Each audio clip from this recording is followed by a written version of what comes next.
Shalom à tous.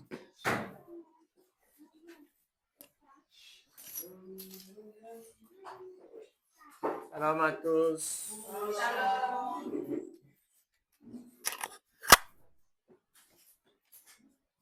Amen.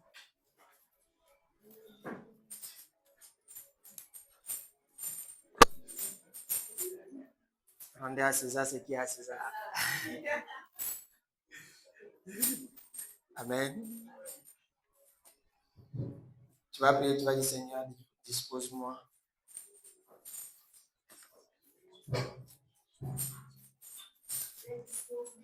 Parle à mon cœur.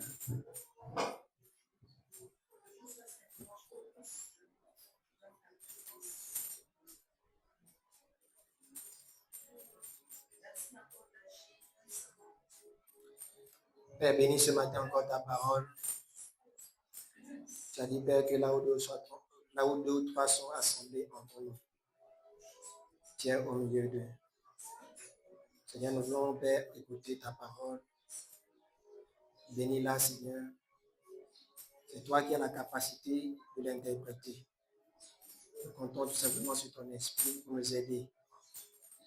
Afin, Seigneur Père, que ton esprit lui-même rende ministère à nous qui sommes, Seigneur Père, ton peuple. Ouvre nos esprits. Nous disposons nos cœurs à recevoir de toi. Au nom de Jésus. Nous chassons, Père, tout esprit de distraction au milieu de nous. Règne en ce lieu. Captive nos pensées. Introduis-nous dans ton règne. Donne-nous tes pensées. Afin que par elles nous grandissions. Afin que par elles nous puissions vivre. Au nom de Jésus. Amen. Amen. Nous allons lire Actes chapitre 2, versets 41 à 42.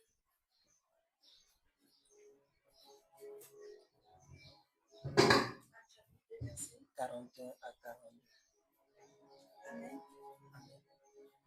Je vais lire la présence de Dieu. Ceux qui acceptèrent sa parole furent baptisés. Et en ce jour-là, le nombre des disciples augmenta d'environ 3000 âmes. Ils persévéraient dans l'enseignement des apôtres, dans la communion fraternelle, dans la fraction du pain et dans les prières. Amen. Ceux qui acceptèrent la parole et en ce jour-là furent baptisés. En ce jour-là, le nombre de disciples s'augmenta d'environ 3000 âmes. Ils persévéraient dans l'enseignement des apôtres, dans la communion fraternelle et dans la fraction du pain. Alléluia. La caractéristique d'un véritable disciple de Jésus-Christ, c'est qu'il a d'abord accepté la parole. Et en acceptant la parole, il s'est fait baptiser. S'étant fait baptiser, il y a une troisième chose qu'il doit faire. Cette chose, c'est quoi? C'est persévérer dans les enseignements des apôtres. Alléluia. Lorsqu'on parle de persévérer, cela veut dire quoi? Quelques définitions? Oui. Avancer. Oui. Continuer. Oui. Être ferme. Oui. Persévérer. La Bible dit quoi? Ils étaient tous assidus au temple. Donc, quand on parle de persévérance, on peut parler également aussi d'assiduité. Ils étaient constants dans quelque chose. Ils veillaient sur quelque chose. Alléluia. La Bible dit que celui qui persévérera jusqu'à la fin, celui qui restera constant dans sa marche, celui qui aura pour but Jésus-Christ, celui qui restera focalisé, celui qui sera constant. Alléluia. Il persévérait dans l'enseignement des apôtres, dans la communion fraternelle, dans la fraction du pain et dans les prières. Une personne qui se joint à l'église doit rentrer dans l'église et non rester à la maison. Parce que l'église est le corps de Christ et c'est dans l'église, dans le corps de Christ, qu'on expérimente toutes ces choses. C'est vrai, tu peux avoir ta vie personnelle de prière, ton intimité avec le Seigneur, mais il est important également de grandir dans le corps de Christ. Alléluia. La Bible parlant de Jésus-Christ disait quoi? Que Jésus-Christ, il croissait en sagesse, en stature et en grâce devant Dieu et devant les hommes. Lorsque tu restes avec Dieu également dans ta chambre, à un moment donné, il faut sortir que les gens aussi voient comment tu grandis. Alléluia. Donc, toutes ces choses sont importantes dans la marche avec le Seigneur. Et décider de devenir chrétien, c'est décider de ressembler à Jésus-Christ. Mais comment les gens sauront que tu ressembles à Jésus-Christ si tu restes seulement avec Dieu dans ton coin et que tu ne restes pas aussi devant les hommes? Parce que Jésus-Christ, il grandissait devant Dieu et devant les hommes. Amen. Lisons Proverbe, chapitre 1, le verset 1 à 12. Le thème de ce matin, c'est la sagesse. La sagesse. Proverbe, chapitre 1, le verset 1 à 2 dit: Proverbe de Salomon, fils de David, roi d'Israël, pour connaître la sagesse et l'instruction, pour comprendre les paroles de l'intelligence. Répétons, pour connaître la sagesse et l'instruction, pour comprendre les paroles de l'intelligence. Donc la sagesse est quelque chose que nous devons connaître avant de la manifester. La sagesse est quelque chose qui doit être enseigné, ou bien qui nous doit être enseigné. Alléluia. Afin qu'on puisse marcher dans la sagesse. Amen. Pour comprendre les paroles de l'intelligence. Souvent, lorsqu'on parle de sagesse, on fait allusion aux vieux. Lorsqu'on voit une personne qui a des cheveux blancs, on dit non, telle personne, elle est sage. Mais de nos jours, ce n'est plus le cas. Même les petits-enfants ont des cheveux blancs. Mais lorsqu'on voit une personne âgée qui a des cheveux blancs, on dit tel est un sage, de façon naturelle. Pourquoi? Parce que nous avons vu en cette personne-là, on peut dire de cette personne-là que cette personne-là est passée par beaucoup de choses. Cette personne-là a vécu, cette personne-là a eu des expériences dans sa marche sur la terre. Cette personne-là connaît beaucoup de choses. Cette personne-là peut transmettre du savoir à quelqu'un.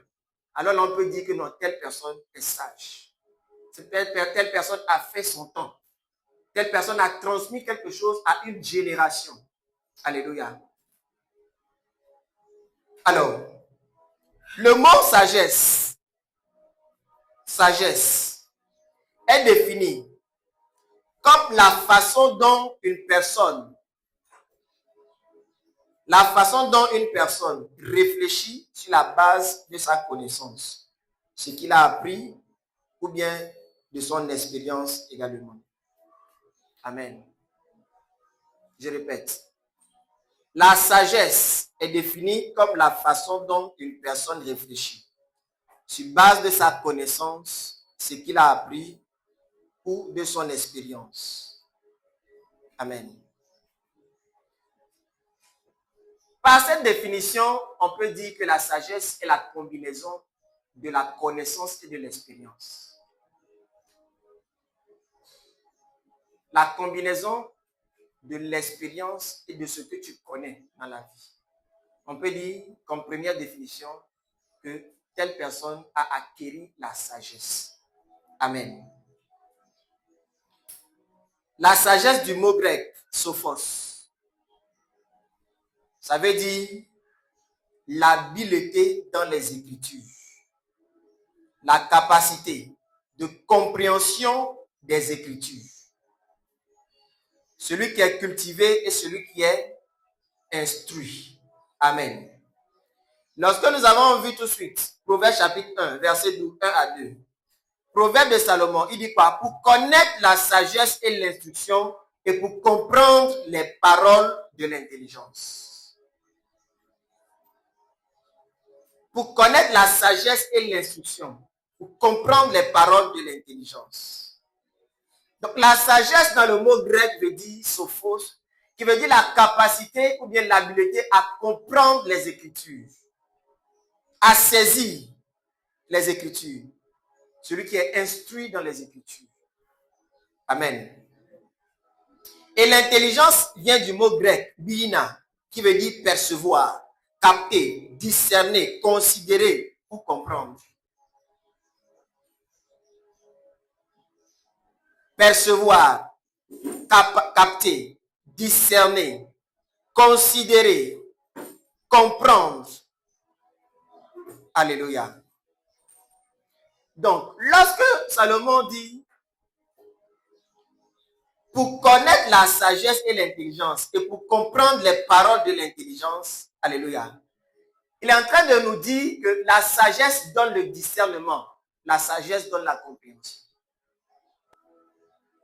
Amen. La sagesse donne l'instruction, la sagesse donne le discernement, la sagesse donne la compréhension. Voilà pourquoi dans Proverbe chapitre 4, verset 5, il est écrit, acquiert la sagesse. Acquiert la sagesse. Pourquoi acquérir la sagesse? On acquiert ce qu'on n'a pas encore. Et puisque la sagesse donne le discernement, la sagesse donne la compréhension, alors il est important de l'acquérir pour avoir le discernement, pour comprendre les paroles de l'intelligence. Alléluia. Acquiert la sagesse, acquiert l'intelligence. Et il continue pour dire, n'oublie pas les paroles de ma bouche et ne t'en détourne pas. N'oublie pas les paroles de ma bouche et ne t'en détourne pas. On se détourne de ce qu'on n'a pas acquis ou bien de ce qu'on n'a pas saisi. Mais lorsqu'on saisit quelque chose, c'est parce qu'on veut l'appliquer. Donc ne pas se détourner de quelque chose, c'est appliquer la chose. Voilà pourquoi il est écrit, ne vous bornez pas à écouter, mais soyez des pratiquants de la parole de Dieu. Tout ce que tu ne pratiques pas finira par s'échapper de toi comme du vent. Mais tout ce que tu acquiers devient pratique. Ça ne devient pas seulement une information, mais tu pratiques la chose que tu as reçue, que tu as entendue, pour comprendre les paroles de l'intelligence. Amen. Lisons Luc chapitre 2, verset 52. Nous avons paraphrasé cela tout de suite.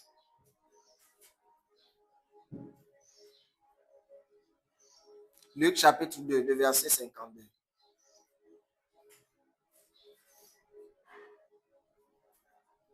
Luc chapitre 2, 52. Et Jésus croissait en sagesse,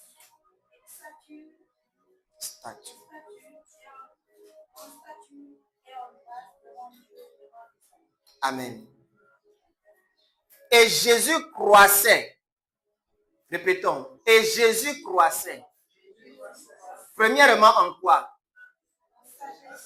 En sagesse. Ensuite, en stature. Et ensuite, en grâce devant Dieu et devant les hommes. Amen. Le premier niveau de croissance dans la vie d'un enfant de Dieu, ce n'est pas dans la croissance dans les dons, ou bien dans la manifestation des dons, dans le parler en langue, dans les miracles. Mais le premier niveau de croissance d'un enfant de Dieu, c'est dans la croissance en sagesse. Et la sagesse, comme nous l'avons défini tout de suite, c'est la capacité ou bien l'habileté à comprendre les Écritures, à la capter, à la saisir, à percevoir, à la discerner. Alléluia. Il croissait en sagesse, en stature, en grâce, devant Dieu et devant les hommes. Tu vas prier, tu vas dire, Seigneur, donne-moi de croître en sagesse.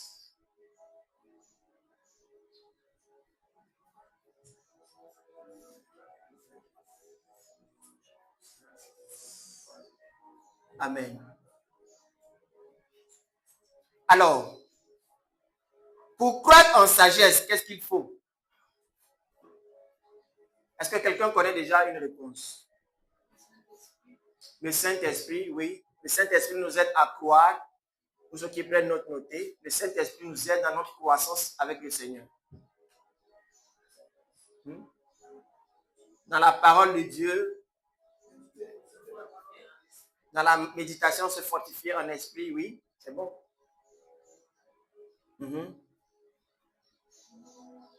Acquiert la sagesse, cela veut dire que je n'ai pas encore la sagesse. Il y a quelqu'un, voilà, c'est Dieu qui nous donne la sagesse. Donc, si Dieu donne la sagesse, ou bien si le pasteur donne la tablette, et que moi je n'ai pas la tablette, qu'est-ce que je dois faire? Non, je ne vais pas méditer. Je dois demander. Et il y a un passage dans la Bible qui dit ça. Matthieu? Oui, c'est bon? Matthieu 7, oui. Demandez et il vous sera donné. Comparé à la sagesse, au thème que nous sommes en train de méditer, que dit la parole? Le pasteur est en train de souffler ça. Son voisin n'est pas concentré. Il a trop mangé. Oui. Maintenant le verset.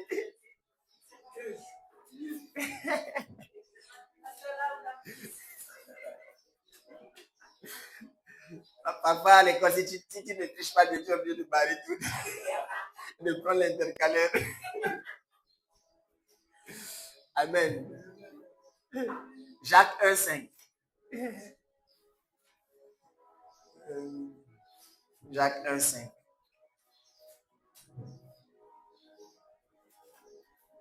Jacques 1,5.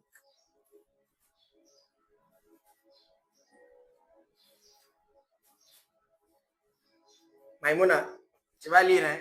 Si tu ne te vois pas avec la Bible là, je vais te dessiner par force. Oui, oui. Même dans ta langue, tu peux lire. Hein?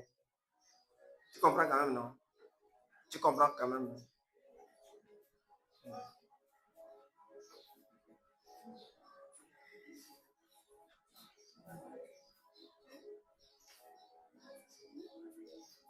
Prenez note dans un cahier et non sur un bout de papier. Oui, Jacques 1, 5.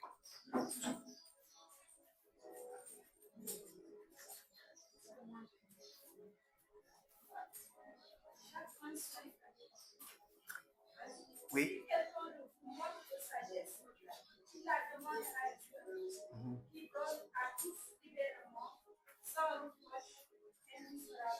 Amen.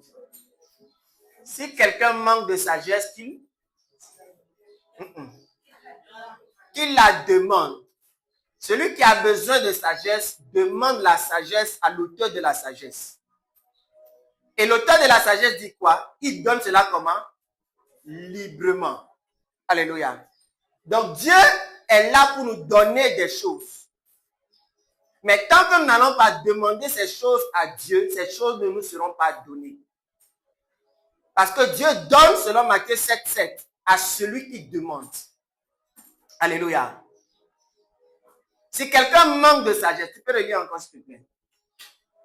Si quelqu'un manque de sagesse, qu'il la demande à Dieu, qui donne à tous librement, libérément, sans reproche et misérable.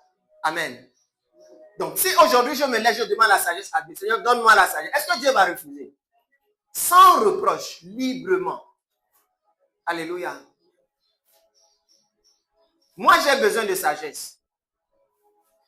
Parce que tu ne peux pas opérer dans la sagesse si la sagesse te manque. Il y a des choses que nous faisons parfois par manque de sagesse. Alléluia. Et nous avons besoin de demander la sagesse à Dieu. Père, donne-moi la sagesse dans tel domaine. Alléluia. La sagesse dans le langage. La sagesse dans beaucoup de choses. Dieu veut nous donner la sagesse. Alléluia. Donc, pour croître en sagesse, première des choses, il faut la demander à Dieu. Jacques 1,5. Parce que tu es écrit dans la main. Le premier niveau de croissance en sagesse, c'est demander cela à Dieu. Amen. Proverbe chapitre 1, le verset 7.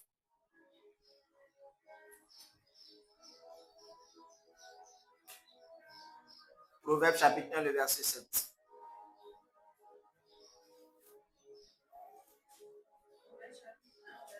Osez lire.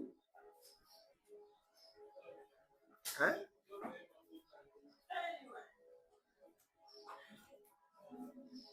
Je vais surprendre des gens comme ça.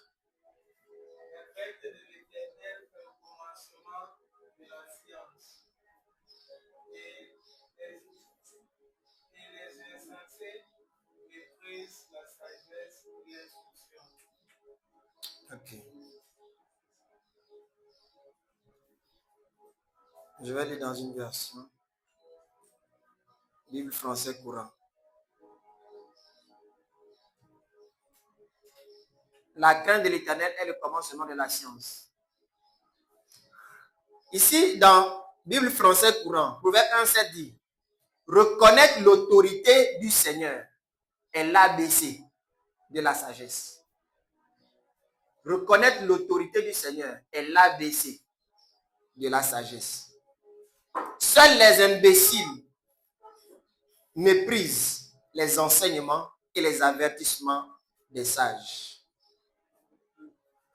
Proverbe 1, 7. Lorsqu'on parle de l'ABC, on fait allusion à quoi? On peut dire au commencement. Les choses élémentaires. Donc, reconnaître l'autorité du Seigneur est l'ABC de la sagesse. Seuls les imbéciles méprisent les enseignements et les avertissements des sages. Amen.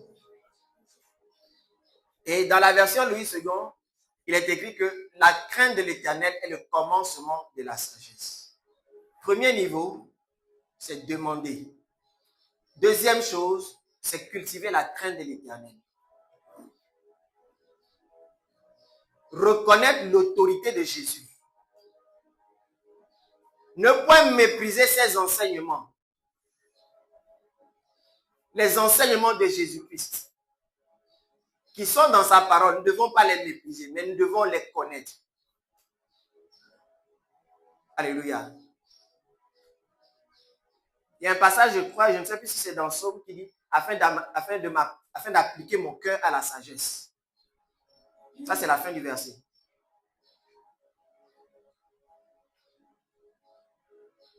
Tu ne peux pas appliquer ton cœur à la sagesse si tu ne connais pas les ABC. Si tu ne reconnais pas l'autorité de Jésus. Alléluia. Et Proverbe chapitre 11, le verset 2, dit quoi? 11, 2.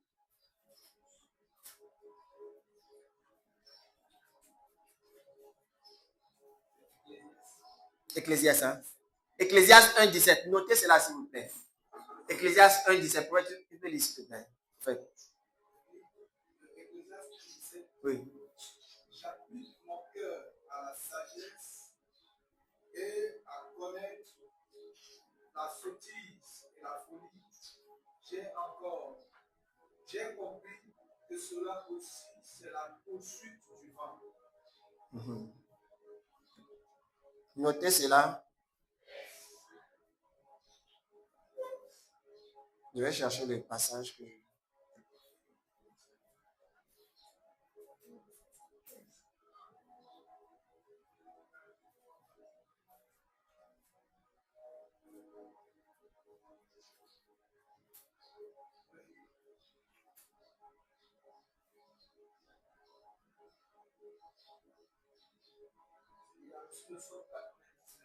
Je crois que c'est ça. Tu peux lire, s'il te plaît. Sauf la 90, verset 12 dit, enseigne-nous à bien compter le jour. C'est ça. Afin que nous appliquions notre cœur à la sagesse. Amen. Notez ces deux passages, ça va servir de méditation personnelle. Enseigne-nous à compter nos jours afin d'appliquer nos cœurs à la sagesse. Premier niveau de croissance. La croissance en sagesse. La sagesse, c'est l'instruction. Donc, pour croître en sagesse, il faut demander à Dieu la sagesse. La deuxième chose, il faut avoir la crainte de l'Éternel. Reconnaître l'autorité de Jésus-Christ. Avoir la crainte de l'Éternel. Alléluia. Et maintenant, Proverbe chapitre 11, le verset 2 dit quoi? Proverbe chapitre 11, le verset 2. Proverbe chapitre 11, et le verset 2. Il dit, quand vient l'orgueil, vient aussi l'ignominie. Mais la sagesse est avec les humbles. La sagesse est avec les humbles. Amen. Donc, nous pouvons dire que pour croître en sagesse, il faut croître dans la crainte de l'Éternel et également dans l'humilité. Dans l'humilité et dans la crainte de l'Éternel.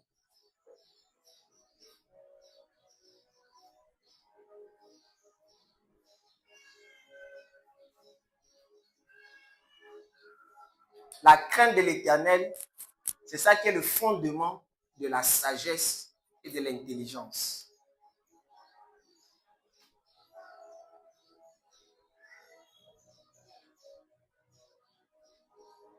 Amen. Troisième chose, pour croître en sagesse, qu'est-ce qu'il faut? Quelqu'un a parlé de quelque chose encore?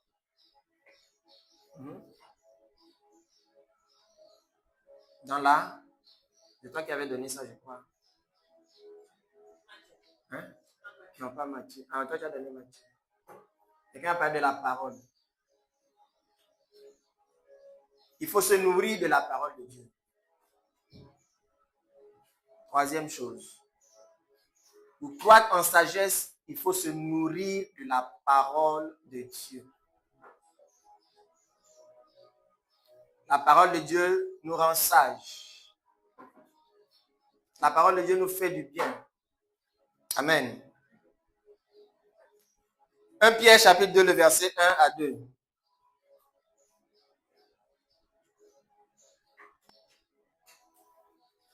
Pierre chapitre 1, le verset... 1 Pierre chapitre 2 plutôt. Verset 1 à 2. 2, 1 à 2. 1 Pierre chapitre 2, le verset 1 à 2. Rejetant donc toute malice et toute ruse, la dissimulation, l'envie et toute médisance, désirant comme des enfants nous donner le lait spirituel et pur, afin que par lui nous croissions pour le salut. Amen. Pour croître en sagesse et pour croître pour le salut, première des choses, qu'est-ce que le premier verset dit? Donc, il n'y a pas de croissance sans rejet de quelque chose.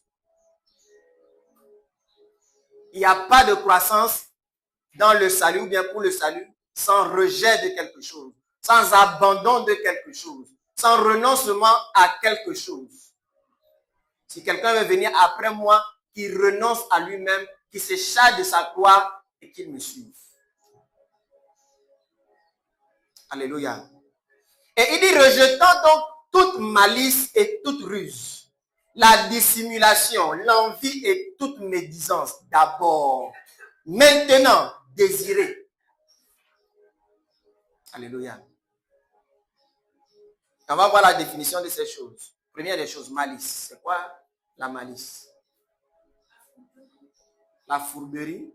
Ça, c'est français difficile pour les gens. La malice.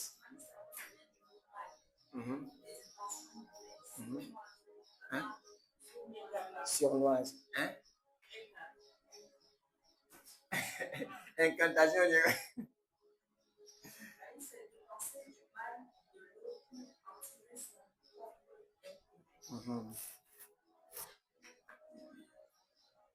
Tu veux donner une définition? C'est c'est quelqu'un qui a une vision de mal à son prochain. La personne qui ne laisse pas bien à son prochain, c'est du mal. Amen. Maintenant, tu vas écrire selon toi ta définition. Ça va te permettre la compréhension lorsque tu vas méditer ça. Et chacun note sa définition à elle. Toute intention de nuire à autrui. Alléluia. Moi, ma définition ici, ce que j'ai noté, c'est toute intention de nuire. Une méchanceté cachée dans le cœur. Il y a quelque chose qui est dans ton cœur, qui est mauvais, qui est mal. C'est caché dans ton cœur. Toi seul, tu le sais. Tu as une mauvaise intention de faire du mal à quelqu'un, de nuire à quelqu'un. La malice.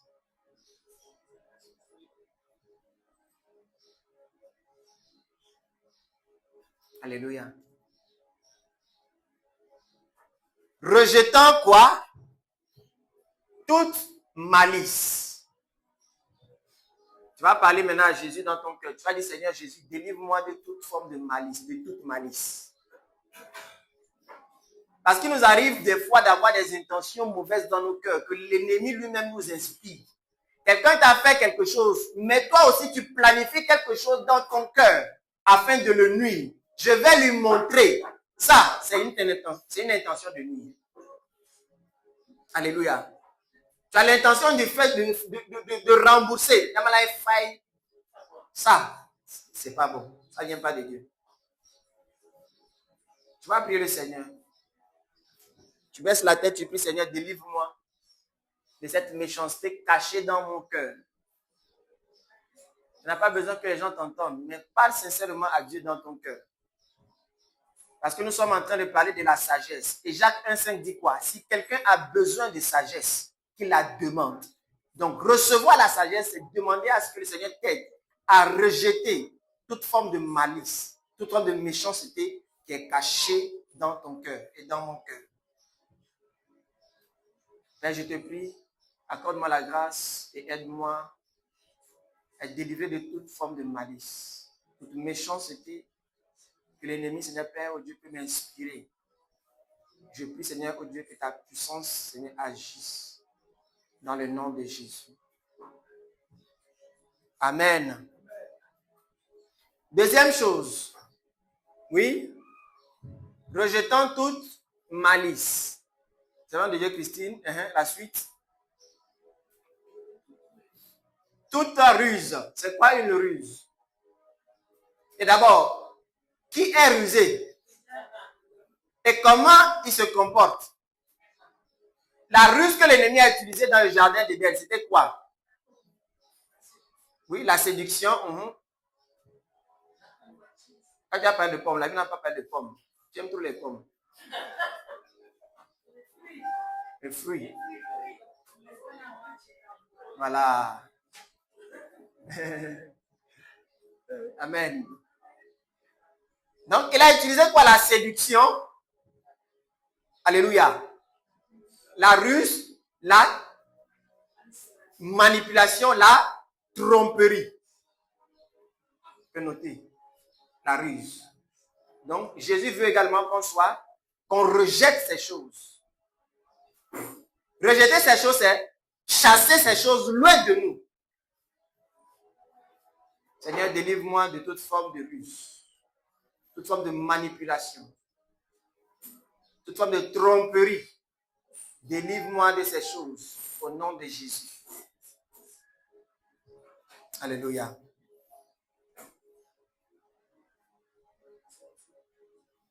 Troisième chose.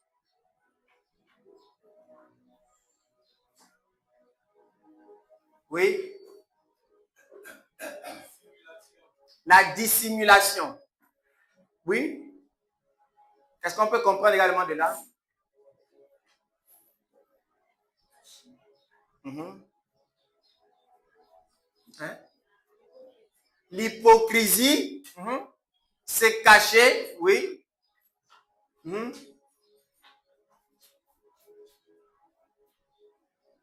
Donnons les définitions. Manque de sincérité. Dissimulation.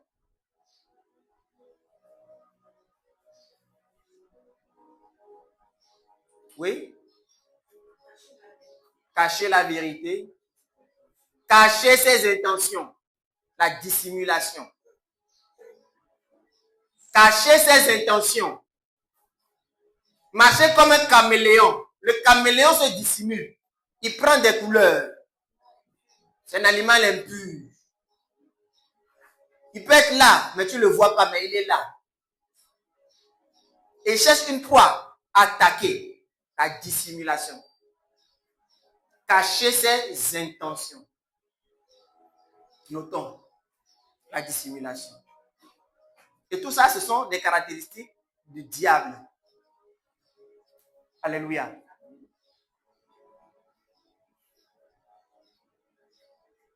Rejetant et après désirer.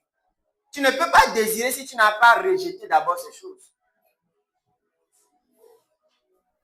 Souvent, nous passons rapidement sur ces choses. Mais j'ai pris le temps cette semaine de pouvoir essayer de comprendre le sens de ces mots. Et toutes ces choses, nous voyons que ça n'appartient pas à Dieu, mais ça appartient au diable. Et lorsque ces choses sont en nous, nous ne pourrons pas désirer le lait, nous ne pourrons pas désirer la parole. Tu n'arrives pas à désirer la parole de Dieu. Pourquoi? Parce que ces choses sont en toi et t'empêchent de désirer ce qui est bon. L'auteur de ces choses que tu dois rejeter est fort et puissant. Mais il veut que tu puisses, comme j'aime l'habitude de le dire, celui qui demeure sur la vie du Très-Haut repose à l'ombre du Tout-Puissant. Que tu puisses te confier à l'Éternel afin qu'il te donne la capacité de rejeter ces choses, afin que tu puisses aspirer maintenant aux choses spirituelles, aux choses célestes, aux choses éternelles. Ces choses sont comme des poisons que l'ennemi dépose dans la vie d'un enfant de Dieu, afin de l'empêcher de désirer des choses qui sont importantes pour son salut. Rejetant d'abord, avant de désirer Dieu, Dieu dit rejette d'abord des choses. Parce que nous avons hérité des choses. Et avant de recevoir d'autres choses, nous devons abandonner des choses. On donne seulement à celui qui n'a pas. Alléluia. Rejetant ces choses. Quatrième des choses, l'envie. L'envie. La convoitise.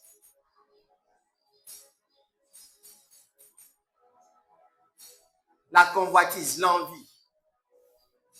Tu envies ce que ton frère a, tu envies ce que ta soeur a, ainsi de suite, ainsi de suite. Un désir malsain, c'est une très bonne définition. Un désir malsain. Dieu a donné à chacun ce qui lui va. Mais plus tu vas désirer la chose d'autrui, Dieu ne va jamais te donner la chose. Tu peux aussi l'avoir, mais Satan est celui qui va te donner la chose. Dieu n'est pas dedans. Alléluia. Le désir malsain, comme le mal est l'auteur comme le diable est l'auteur du mal, il inspire des désirs malsains. Ton frère a quelque chose, tu convoites la chose. Et ce qui prouve que ce que tu convoites, ce qui prouve que ce que ton frère a n'est pas bon, c'est lorsque tu as l'information, tel a une promotion, tel a ceci, tel a cela, ton cœur fait mal. Alléluia. Et ces cas sont ici parmi nous. Tu entends que ton frère a quelque chose. Au lieu d'encourager ton frère, au lieu d'encourager ta soeur, au lieu de bénir sa vie, ah, pourquoi pas moi? Pourquoi Dieu ne m'a pas donné? Alléluia. Je prends l'exemple d'Olivier. Olivier, il est un footballeur.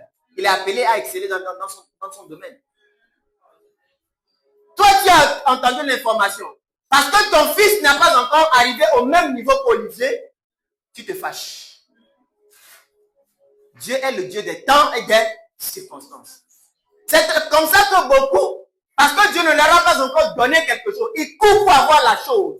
Et demain, ils se retrouvent dans les problèmes. Ils disent, Seigneur, pourquoi? Dieu ne t'a pas envoyé dans la chose, mais c'est toi qui as couru après la chose. C'est ta convoitise, c'est un désir malsain. Père, délivre-moi de tout désir malsain. Que je sois délivré de toute forme de convoitise. Que j'apprécie ce que l'autre a. Alléluia. Lorsque tu vas apprécier ce que l'autre a, Dieu va te donner ce qui t'appartient. Mais plus tu ne vas pas apprécier ce que l'autre a, Dieu ne va pas te donner ce qui est à toi. Alléluia. Aujourd'hui, l'église n'apprécie plus l'autre. Mais l'église sourit devant l'autre. Et dans le cœur, il y a un désir malsain. Il y a une intention de nuire. Il y a une intention de maudire. Oh, il n'a qu'à aller. Oh, il n'a qu'à aller. Ce n'est pas mon problème. C'est un désir malsain. Ça ne vient pas de l'Esprit de Dieu. La sagesse, c'est avoir le discernement. C'est percevoir la pensée de Dieu, transmettre la pensée de Dieu. Que Dieu nous aide à comprendre ces choses afin d'appliquer nos cœurs à la sagesse. Alléluia. La médisance. Nous allons nous arrêter là-bas parce qu'il est déjà 20. On va continuer dimanche prochain. Et chacun va faire le résumé de ce qu'il a noté. Avant qu'on ne continue.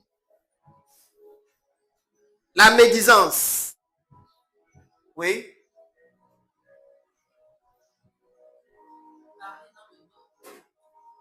Parler dans le dos de l'autre.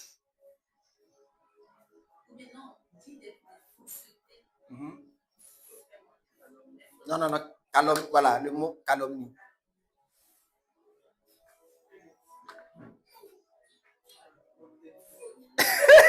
Regardez des choses comme ça. Porter un faux témoignage.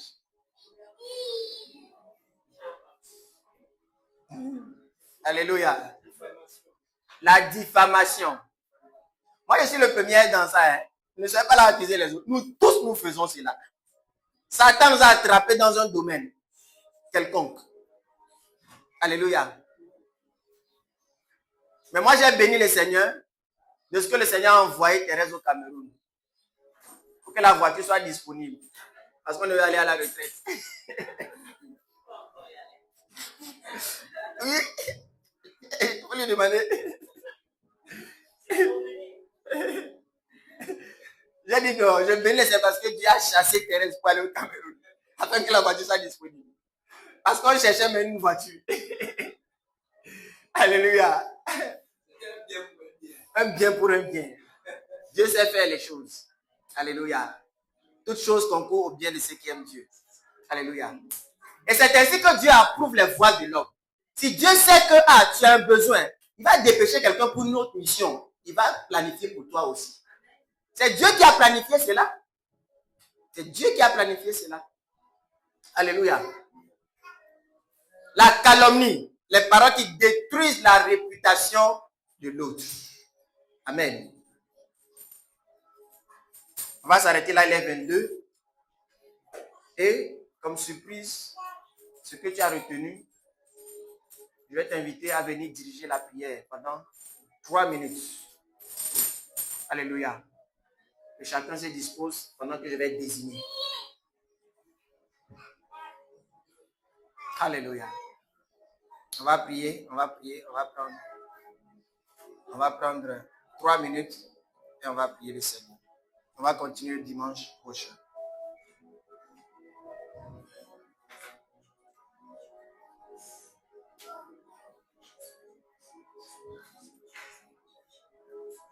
Père, accorde-nous ta grâce.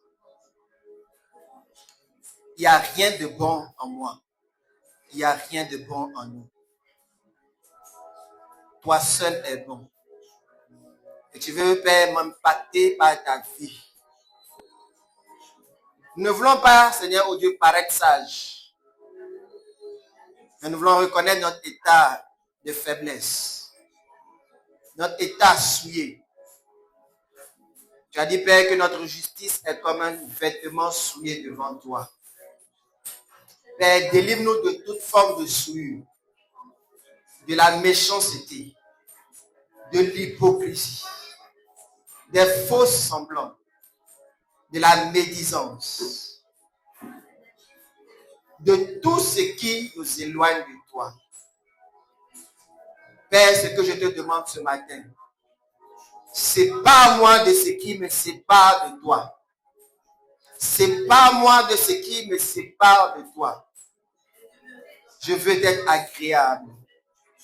La Bible déclare, Père, que tu croissais en sagesse. Père, je désire croître en sagesse. Mais je veux rejeter, Seigneur, ces choses. Accorde-moi la grâce de rejeter ces choses. Afin de pouvoir marcher, Seigneur, oh Dieu, fidèlement avec toi. Saint-Esprit, tu es le consolateur. Et tu es celui qui a été envoyé pour nous conduire dans toute la vérité. Nous voulons nous exposer à toi. Sonde-nous. Sonde-nous. Je ne veux pas regarder à mon frère ni à ma soeur. Parce que je suis le premier à qui tu parles ce matin. Saint-Esprit, accorde-moi ta grâce. Délivre-moi de toute forme d'accusation. Parce que moi-même, je suis, Seigneur, oh Dieu, dans le lot. De la même manière, Père, tu as tes regards fixés sur toute la terre. Et tu regardes les actions des hommes. Saint-Esprit, regarde à moi ce matin et fais-moi grâce. Regarde à moi ce matin et fais-moi grâce. Père, délivre-nous de toute forme de convoitise. Toute forme de convoitise et qui nous empêche d'être agréable à toi. Oui, Seigneur. Devenir chrétien, c'est désirer ressembler à Jésus. Père, que cela soit, oh Dieu, le désir le plus ardent de nos cœurs, de ressembler dans toute notre conduite. Merci Saint-Esprit pour ta grâce et ta faveur. Au nom de Jésus. Amen.